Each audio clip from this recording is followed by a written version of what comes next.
మోక్షాన్ని ప్రసాదించే మోక్షదా ఏకాదశి వ్రత కథ.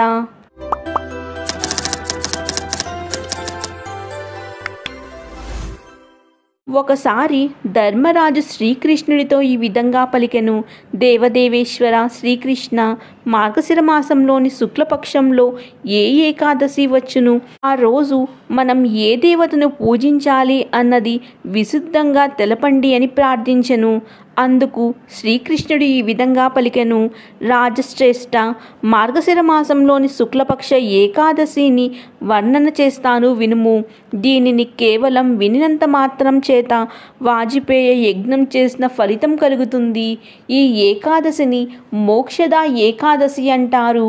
అది అన్ని పాపాలను హరించి వేస్తుంది. రాజా, మార్గశిర శుక్లపక్ష ఏకాదశి నాడు దామోదర సహిత తులసీమాతను కల్పోత్త ప్రకారం పూజించాలి.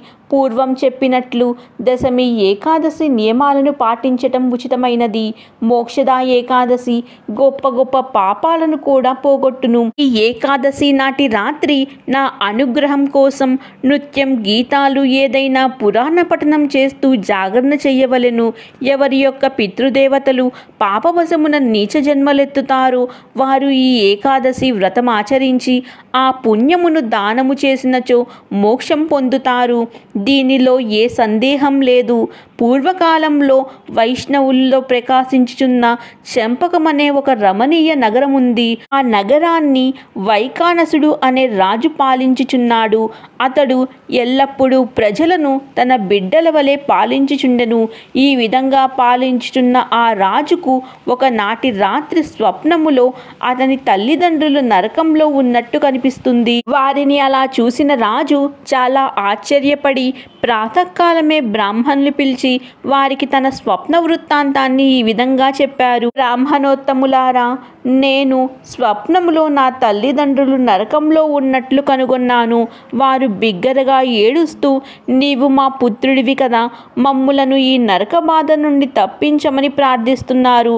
కావున ద్విజోత్తములారా, వారినెట్లు చూసి నాకు శాంతి లేదు. ఆ పూర్వీకులకు ఆ నరక బాధ నుండి విముక్తికై ఏదైనా వ్రతము గాని, తపస్సు గాని, యోగము గాని నాకు ఉద్దేశించమని ప్రార్థించెను. అంతట బ్రాహ్మణులు ఈ విధంగా పలికెను. రాజా, ఇక్కడకు కొంత దూరములో పర్వతముని ఆశ్రమం ఉన్నది. ఆయన భూత భవిష్యత్తును తెలుపగలిగిన మహనీయులు. మీరు ఆయన వద్దకు వెళ్ళిన ఆయన తక్షణమే తరుణోపాయం చెప్పగలరు అని ఆ బ్రాహ్మణులు పలికెను. అంతటా ఆ రాజు శీఘ్రముగా పర్వతముని ఆశ్రమానికి వెళ్ళి ముని పాదాలపై పడి నమస్కరించెను. వారి యోగక్షేమాల గురించి కుశల ప్రశ్నలు వేసెను. ఈ దయ వల్ల నా రాజ్యము సుభిక్షంగా ఉన్నది.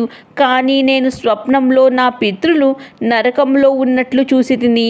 అందువల్ల ఏ పుణ్యభావంతో వారు అచట నుండి ముక్తి పొందగలరో చెప్పమని రాజు మునిని ప్రార్థించెను. రాజు మాటలు విన్న మునిశ్రేష్ఠుడైన పర్వతముని ఒక నిమిషము ధ్యానవస్థ నుండి రాజుతో ఈ విధంగా పలికెను. మహారాజా, మార్గశిర మాసంలోని శుక్లపక్ష ఏకాదశిని మోక్షదా ఏకాదశి అంటారు.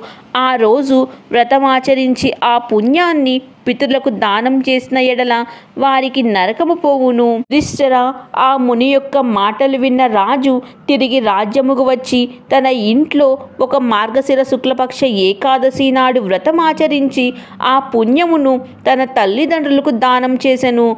పుణ్యమును దానం చేసిన వెంటనే ఆకాశం నుండి పూల వర్షం కురిసెను.